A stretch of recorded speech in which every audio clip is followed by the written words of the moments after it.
This video shows an overview of Data Mart, a centralized data hub. For the first time ever, you can create tables and visuals from the vast amount of data that SIM captures, from anomalies to digs to user logins. Let me show you a few examples.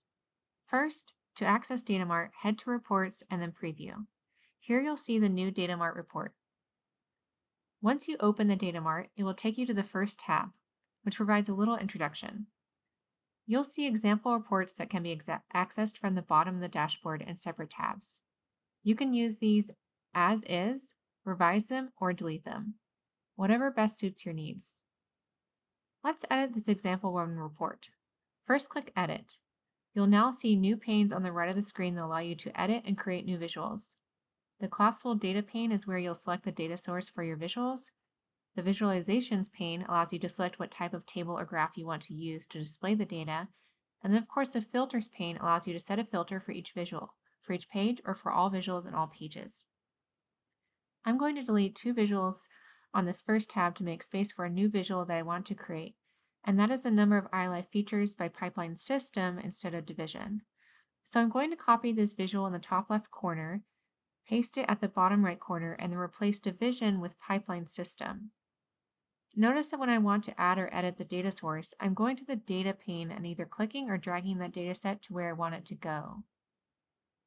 I think I want to actually see what feature types make up these bars, so I'm going to put classification as the legend. That doesn't look quite right, so I'm going to change the graph type to a stacked chart. That looks better. If I wanted to remove this Andorra to Benito system, which seems to be a bit of an outlier, I can deselect it on the filter pane under Systems. Another cool filter is the top-in filter type. If I only wanted the top 5 features by number to show up in my visual, I would select top-in as the filter type and then put a 5. Make sure it's being sorted by the data source that you like. No surprise here that girth welds show up in a big way, so let's switch out features for anomalies. That's what I'm really interested in. Okay, good. That removes the non-anomaly features like girth welds. Say I want to do some forecasting and I want to understand actionable anomalies and repairs. Actionable anomalies are anomalies you have identified to either evaluate, repair, or cut out. So I'm going to create a new report to explore actionable anomalies. I want to know what type of anomalies are being actioned, so I'm going to add classification to this visual.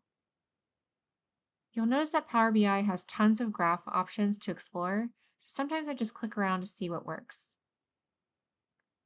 This visual is interesting, but I really want to understand the number of anomalies that I action versus dig versus repair. So I'm going to create a new table with actionable anomalies, dig anomalies, and repairs. I'm going to change this table into a funnel to see what percentage of anomalies are identified for action. Let's add total anomaly count to this as well. I'm going to drag anomaly count to the top. Perfect.